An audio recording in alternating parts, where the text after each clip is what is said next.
Hello everyone, welcome to the class. आज हम लोग मैक्रो इकोनॉमिक्स का chapter money and banking start करने जा रहे हैं। इसमें मेन इम्पॉर्टेंट क्वेश्चन है, define the meaning of barter exchange and its limitation और इनकन्वीनियंस। तो इसमें सबसे पहले हम ये पढ़ेंगे कि बार्टर सिस्टम होता क्या है। बार्टर आई होप आप लोगों को पता भी होगा, और जिन्हें नहीं पता अभी हम मीनिंग पढ़ेंगे और समझेंगे।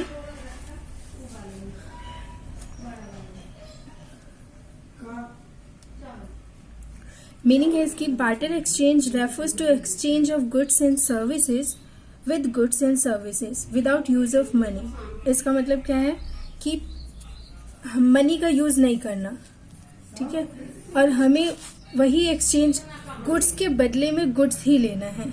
ये उस टाइम की बात है जब मनी जो है वो बना नहीं था, है ना। एक टाइम ऐसा भी था जब क्या था कि मनी के बारे में कोई नहीं जानता था। तो ये उस टाइम की बात है कि लोग क्या करते थे, जब उन्हें कोई भी चीज की जरूरत होती थी तो दूसरे किसी पर्सन के पास जाते थे और अपने पास जो उनके पास होता था वो देकर और जो उन्हें चाहिए वो लेकर आ जाया करते थे। जैसे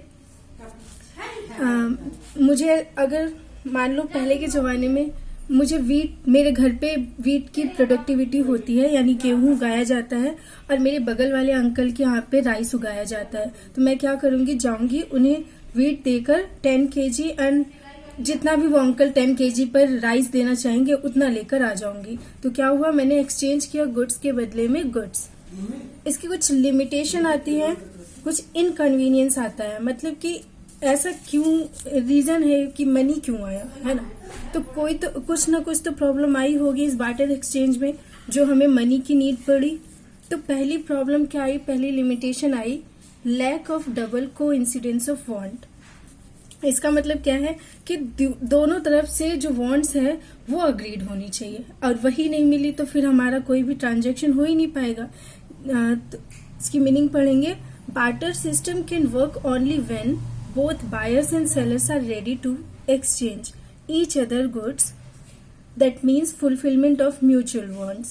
इसका मतलब क्या है कि जब बायर और सेलर दोनों ही रेडी हो, मतलब अगर मुझे वीट खरीदना है तो फिर और मेरे पास राइस है तो फिर मैं उन्हीं अंकल के पास जाऊंगी जिनके पास राइस हो और मेरे वीट के बदले में वो मुझे राइस दे सके, है ना। इसका मतलब क्या है, बायर्स एंड सेलर्स दोनों रेडी हो। एक एग्जांपल है, mister A can exchange goods with mister B only when A has that goods which B wants. इसका मतलब क्या है कि जो मिस्टर ए है वो मिस्टर बी से एक्सचेंज तभी कर सकते हैं जब मिस्टर बी के पास जब मिस्टर बी की वांट्स जो है वो मिस्टर ए कंप्लीट करे। जैसे मान लो कोई भी गुड है, मान लेते हैं हम ब्रेड और दूध की बात कर लेते हैं। मिस्टर ए जो है वो ब्रेड बनाता है और मिस्टर बी के पास बहुत सारी काव है, भैंस है, तो उनके दूध उसके पास हमेशा अवेलेबल रहता है। तो जो मिस्टर ए है उसको दूध चाहिए और मिस्टर बी जो है उसको ब्रेड चाहिए। तो क्या करेगा, मिस्टर ए जाएगा मिस्टर बी के पास, उन्हें ब्रेड देगा और उनसे दूध लेकर चलाएगा।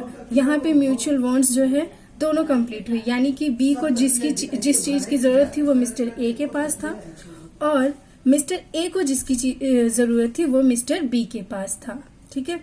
लेकिन क्या है कि it is not impossible but difficult to find. मतलब कि इम्पॉसिबल तो नहीं है दोनों म्यूचुअल वांट्स को ढूंढना, लेकिन क्या है, थोड़ा डिफिकल्ट हो जाता है। अब जरूरी थोड़ी ना है कि जो मिस्टर बी है वो हमेशा अवेलेबल रहे, है ना।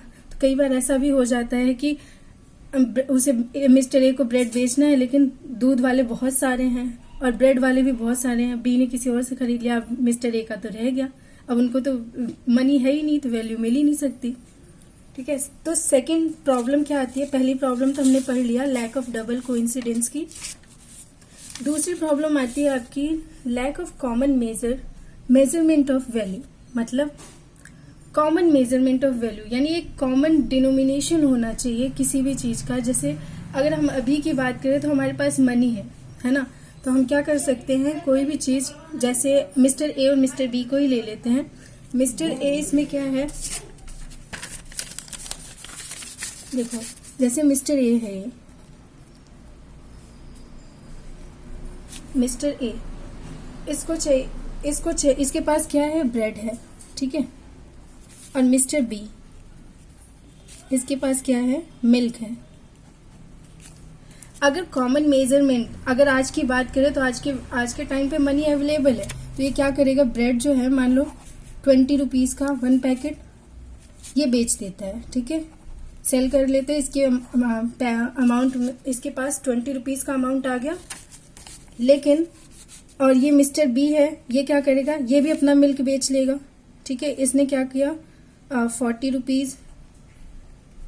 रुपीज केजी या किलो लीटर इसने मिल्क बेच लिया। अब इसके पास 40 रुपीज है। अब ये क्या करेगा, अगर इसको ब्रेड चाहिए तो वो ए के पास जाएगा, इसको 20 रुपीज पे करेगा और ब्रेड ले लेगा। और इसको अगर मिल्क चाहिए तो ये जाएगा 20 रुपीज पे करेगा और ½ लीटर मिल्क ले लेगा। यानी कि क्या है, एक कॉमन डिनोमिनेशन है, ये मनी है ना। दोनों के बीच में मनी का रिलेशन जो है वो उसने कॉमन कर दिया, कोई प्रॉब्लम ही नहीं आई, सबने अपना अपना बेच लिया अपने हिसाब से, ठीक है। लेकिन अगर मनी नहीं होती तो क्या होता, तब ये 20 रुपए 40 रुपए क्या होता है, इनको तो पता ही नहीं होता।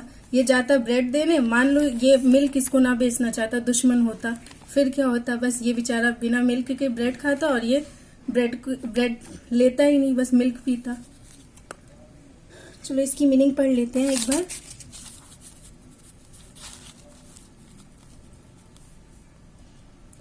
In the barter system, all commodities are not of equal value and there is no common measure of value of goods and services. In such situation, it is very difficult to decide the exchange ratio of transaction. यानी कि इस situation में क्या हो जाती है, बहुत difficult हो जाता है कि कितना रेशियो। अब जैसे देखो ब्रेड उसने 20 का लगाया हुआ था और मिल्क जो है 40 का, लेकिन अगर मनी मेजरमेंट, कॉमन मेजरमेंट नहीं होता तो क्या होता, क्या वो 20 रुपए वो एक ब्रेड देकर 1 लीटर दूध ले लेता, और क्या पता वो दूध देता ही नहीं, बोलता तुम्हारे एक ब्रेड में मैं दूध दूंगा ही नहीं, दूध महंगा है भाई, या फिर जो भी है। लेकिन बहुत एक ratio, common ratio, exchange ratio find करना बहुत डिफिकल्ट हो जाता है, ठीक है। फॉर एग्जाम्पल, एक एग्जाम्पल इसमें, इट इज डिफिकल्ट टू से how much quantity of rice will get exchange of 1 kilogram wheat. यानी कि 1 किलोग्राम वीट के लिए ये बहुत मुश्किल हो जाएगा कि कितना राइस मिलेगा, है ना।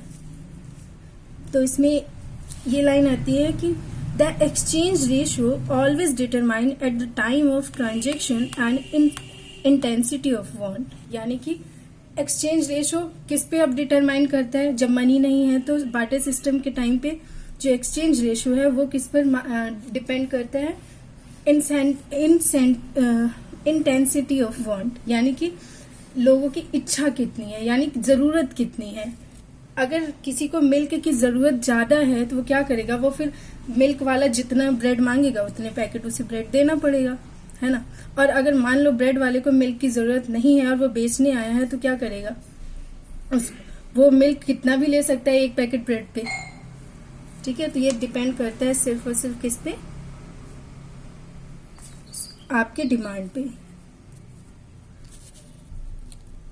अब थर्ड आता है आपके पास lack of stores of value. Under barter system it is difficult for people to store wealth for future use because of following conditions. अब देखो क्या है, lack of store of value. अब आपके पास अभी तो पैसे हैं तो आप क्या करते हो, सेविंग्स कर लेते हो, कभी बैंक में, कभी मम्मी के बक्से में, कभी तुम लोग अपने पॉकेट मनी बचा बचा के कलेक्ट कर लेते हो, गुल्लक में कर लेते हो, है ना।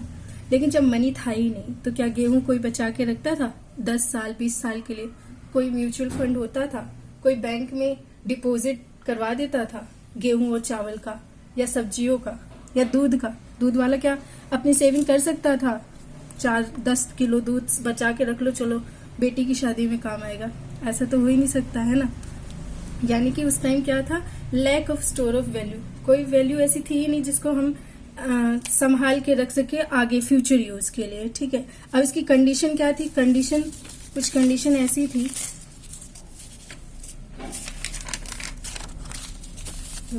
पहली कंडीशन क्या थी, most of goods like wheat, rice, vegetable etcetera do not have durability. यानी कि जो गुड्स थे, कमोडिटीज थी, उनमें क्या नहीं थी, ड्यूरेबिलिटी नहीं थी, मतलब उनको ज्यादा दिन तक यूज नहीं किया जा सकता। चलो व्हीट एंड राइस है, इसको 1 ईयर तो रोक भी सकते हो, 1 ईयर 6 मंथ, लेकिन वेजिटेबल और मिल्क का क्या है, ये 2 दिन, ज्यादा से ज्यादा 3 दिन, वेजिटेबल 1 वीक और मिल्क को 2-3 दिन, उससे ज्यादा थोड़ी ना रख सकते, उसके बाद तो खराब हो जाना है, और खराब चीजें कौन खाता है। सेकेंड आता है आपका storage of goods required more time and effort. अब इसमें क्या था, वही सेम, अब जो गुड्स हैं उनको अगर आपको स्टोर करना है तो वो उसके लिए बहुत ज्यादा टाइम और एफर्ट चाहिए। जैसे कि मान लो गेहूं और व्हीट, उसको 1 ईयर 2 ईयर के लिए संभाल के रखना है, तो आप लोगों को मतलब ध्यान देना पड़ेगा कि उसमें कीड़े ना लगे, बहुत सारी मेडिसिन उसमें डालनी पड़ेंगी, और पता नहीं क्या क्या, मतलब एफर्ट भी उसमें चाहिए, टाइम भी चाहिए। मतलब एक ये है कि अगर आपके पास मनी है तो उसे आप संभाल के रख लेते हो, लेकिन वही अनाज को अगर स्टोर करना है तो 2-3 एम्प्लॉय तो उसी के लिए चाहिए, है ना। तो बहुत सारा टाइम एंड एफर्ट चाहिए। मनी है तो मनी सीधा बैंक में जमा कर दो, कोई एफर्ट नहीं, कोई टाइम नहीं, है ना। उसके बाद थर्ड है फियर ऑफ डिट्रॉयशन। डिट्रॉयशन मतलब क्या होता है, खराब होना, नाश होना, यानी कि डर रहता है किस चीज का, कि वो चीजें खराब हो जाएंगी। उसके बाद नेक्स्ट आता है, फोर्थ आता है आप लोगों का स्टैंडर्ड ऑफ डेफर्ड पेमेंट। अभी डेफर्ड पेमेंट क्या होता है उसे बताती हूँ मैं। डेफर्ड, सबसे पहले मीनिंग पढ़ते हैं। Deferred payment refers to those transaction which take place in present and their settlement made in future date for future date. Following reasons create difficulty on standard of deferred payment. अब ये deferred payment क्या है आप लोगों का, मतलब कि उसकी जो डेफर्ड पेमेंट है वो प्रेजेंट में ही हो जाती है, लेकिन इसकी जो पेमेंट है, सेटलमेंट है, वो कब होती है, फ्यूचर डेट में। जैसे आप लोगों ने किसी से उधार लिया तो उसको उधार को तो आप फ्यूचर डेट में ही चुकाओगे, है ना। तो इसी ट्रांजेक्शन को क्या कहा जाता है, डेफर्ड पेमेंट। लेकिन अब इसमें भी एक प्रॉब्लम आती है। प्रॉब्लम क्या आती है, मान लो शर्मा जी हैं, उनकी वाइफ जो है वो मिश्रा जी के घर से क्या करती है, 1 किलो आलू लेकर आती हैं और कहती हैं कि जैसे हमारे यहाँ आलू आएगा हम आपको आलू दे देंगे। लेकिन जब वो आलू लेकर आई थी ना, तो वो बड़े बड़े आलू थे, ठीक है, और अच्छे आलू थे, तो वो लेकर आ गई शर्मा जी मिश्रा जी के घर से। अब क्या हुआ, जब शर्मा जी के घर पे आलू आया, वो जाके मिश्रा जी को देने लगी, मिश्रा जी की वाइफ को, कि लीजिए आपका आलू हम लेकर गए थे, अब आप ले लीजिए। लेकिन हुआ क्या, मिश्राइन ने क्या कर दिया, हंगामा क्रिएट कर दिया कि भाई मैंने तो जो तुम्हें आलू दिए थे वो बड़े बड़े आलू थे, अब तुम मुझे छोटे छोटे आलू दे रही हो, मतलब एक प्रॉब्लम हो गई।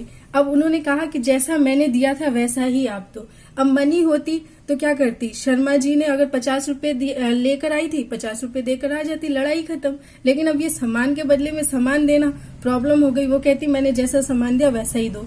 अब ये क्या कह रही है, भैया आलू ही तो था, आलू दे रही हूँ, ले लो। अब वैसा आलू तुरंत मैं कैसे लेकर आऊं, जो मिल रहा है वही दे रहे हैं, होगी लड़ाई इसी बात पे, है ना। तो ये एक बहुत बड़ी प्रॉब्लम हो गई। अब देखो, इसके लिए हम एक और ये इसके कुछ पॉइंट्स पढ़ते हैं, क्या क्या प्रॉब्लम था। The borrower may not be able to arrange goods of same quality. वही सेम पढ़ लिया कि जो शर्मा जी थी, उनकी वाइफ जो थी, उन्होंने क्या किया, सेम टाइप का आलू नहीं लेकर गई, इसलिए मिश्रा जी भड़क गए, उनकी वाइफ भड़क गई, है ना। सेकेंड देखो, there may be conflict regarding specific commodity is to be use for repayment.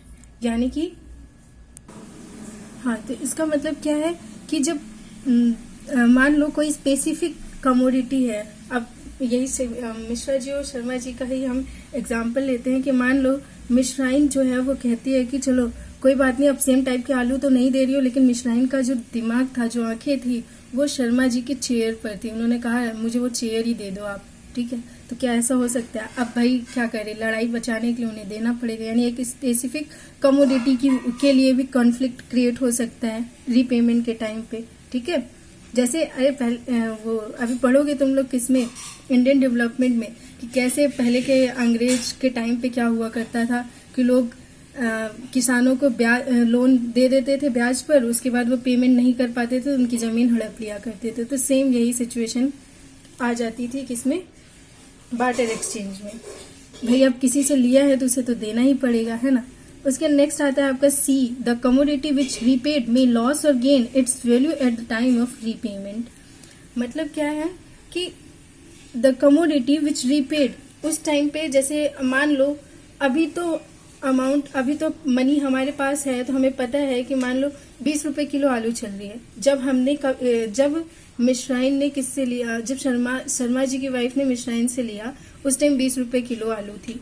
लेकिन जब पेमेंट कर रही थी उस टाइम आलू कितने की हो गई, 15 रुपीज। तो अब क्या होगा, अब मिश्राइन जो क्या वो 1 kg आलू लेंगी या पैसे लेंगी, तो बोलेंगी भैया हमको 20 रुपए हमसे लिया था, आप 20 रुपए दे दो, है ना। उस टाइम पे आलू से रीपेमेंट नहीं होगी। लेकिन बार्टर एक्सचेंज में मनी की तो कोई मतलब ही नहीं बनता, लॉस हो रहा है या गेन हो रहा है पता ही नहीं चलेगा, रीपेमेंट है भाई, आलू के बदले आलू दो।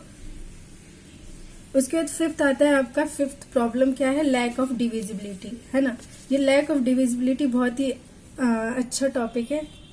क्या है ये, lack of divisibility of another limitation of barter exchange because so many time it is difficult to subdivide the commodity. ठीक है, इसका मतलब क्या है, इसका एक एग्जाम्पल पढ़ते हैं। इसका यही एग्जाम्पल बहुत अच्छा है। If the price of pair of shoes is equal to 10 kg of wheat but we want only 20 kg of wheat, then shoes can not be subdivide. बिल्कुल, अब देखो एक पेयर ऑफ शूज है वो आपको 100 kg ऑफ व्हीट से मिलता है। ठीक है, आपको शूज चाहिए, ठीक है, आप शॉपकीपर के पास जाते हो, उसे आप बोलते हो ठीक है 100 kg व्हीट ले लो और मेरे को पेयर ऑफ शूज दे दो। लेकिन वो क्या कहता है, भाई व्हीट तो चाहिए मुझे लेकिन सिर्फ 20 kg, मुझे 100 kg की जरूरत नहीं है। तो आप क्या बोलोगे उसको, चलो ठीक है 20 kg व्हीट रख लो और मुझे एक जूता दे दो। ऐसा तो बोल ही नहीं सकते भाई, एक जूते का क्या करोगे। तो इसलिए कॉन्फ्लिक्ट क्रिएट हो गई, सब डिवाइड किया नहीं जा सकता है ना। बार्टर एक्सचेंज में ये सबसे बड़ी प्रॉब्लम थी कि हम गुड्स को सब डिवाइड नहीं कर सकते थे, डिवाइड नहीं कर सकते थे। पेयर ऑफ शूज है तो पेयर ऑफ शूज खरीदना पड़ेगा, अब आपको उसे ढूंढना पड़ेगा जिसे जो पेयर ऑफ शूज आपको बेचने के लिए तैयार हो, जितना आपके पास व्हीट है उस पर, है ना। तो एक प्रॉब्लम ये भी आ गई। अब नेक्स्ट क्वेश्चन पे आते हैं, बहुत ही ज्यादा इंपॉर्टेंट क्वेश्चन है ये। एक क्वेश्चन आपके 3 क्वेश्चंस को कवर करेगा, मतलब इसका आंसर जो है। ठीक है, तो क्वेश्चन है define the money and its function. दूसरा क्वेश्चन इसी में बनता है क्या, इंपॉर्टेंस ऑफ मनी, कि भाई इंपॉर्टेंस ऑफ मनी बता दो। थर्ड क्वेश्चन बोलता है कि कन्वीनियंस ऑफ मनी बता दो। कन्वीनियंस ऑफ मनी मतलब सुविधाएं, मनी की वजह से क्या क्या सुविधाएं प्रदान हुई आप लोगों को।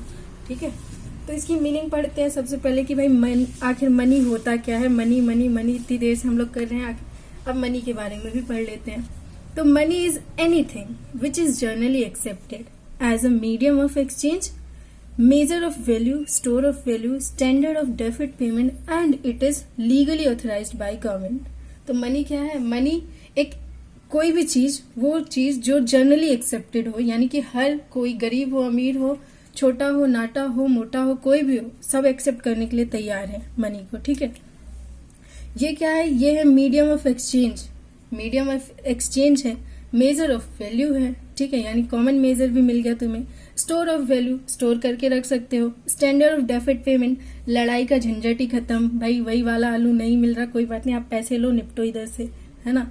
And it is legally authorised by government. और दूसरी बात क्या है, लीगली ऑथराइज्ड है ये मनी।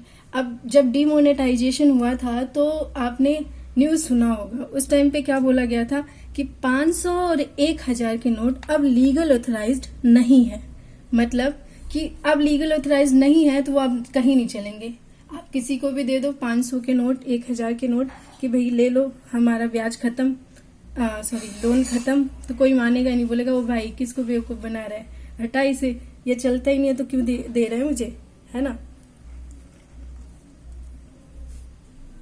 तो इसलिए जनरली एक्सेप्टेड मनी और साथ में उसे लीगली ऑथराइज्ड भी होना चाहिए बाय द गवर्नमेंट। ठीक है, अब चलो पढ़ते हैं function of money. Functions of money, functions of money में क्या क्या आता है, आपके 2 फंक्शन आते हैं, प्राइमरी फंक्शन और सेकेंडरी फंक्शन। ठीक है, प्राइमरी फंक्शन में क्या है, वैसे तो इसके 3 फंक्शन है पर थर्ड फंक्शन इतना इंपॉर्टेंट नहीं, इसलिए मैं करवाऊंगी नहीं। Primary function and secondary function ये आप जान लो। तो प्राइमरी फंक्शन क्या है, primary function is the most important function of money, it performs in every economy, there are 2 primary function. ठीक है, तो प्राइमरी फंक्शन क्या है, बहुत ही ज्यादा इम्पोर्टेंट फंक्शन है, ठीक है, और ये हर एक इकोनॉमी में परफॉर्म करता है, ठीक है। देखते हैं प्राइमरी फंक्शन जो होता है वो दो तरीके का होता है, ठीक है। पहला क्या है, medium of exchange. Money as a medium of exchange means it can be use to make payment for all transaction of goods and services because money has the quality of durability and general acceptability. This function of money removes the inconvenience of barter exchange as lack of double coincidence of want. तो इसका मतलब क्या हुआ कि money जो है अब वो मीडियम हो गई है एक्सचेंज की। आपको कोई भी गुड्स एंड सर्विसेज खरीदना है, सिंपली आप मनी दो, गुड्स एंड सर्विसेज परचेज करो, काम हो गया आपका। और इसने सबसे रीजन क्या है कि क्यों आप मनी को एक्सेप्ट कर रहे हो, क्योंकि इसमें जनरली एक्सेप्टेबिलिटी है, हर कोई इंसान इसको एक्सेप्ट करने के लिए तैयार है। ड्यूरेबिलिटी है, आप इसे कब तक मतलब हमेशा के लिए रख भी सकते हो। वैसे तो बैंक में रखना ज्यादा अच्छा है ना। तो अमीर लोगों के बैंक में ही होते हैं, बक्से में रखोगे तो कब तक रखोगे, है ना। उसके बाद इसने कौन सी इनकन्वीनियंस हटा दी, आपकी lack of double coincidence of want. अब आपको दो लोग, उस इंसान को ढूंढने की जरूरत नहीं है जिसके पास वो चीज है जो आपको चाहिए, है ना, और जो आपके पास है वो उसे चाहिए। सेकेंड आता है आपका measure of value. Money as a measure of value means money work as a common denomination in which value of all goods and services are expressed. Money helps in calculating value of all goods and services, so it also perform as a function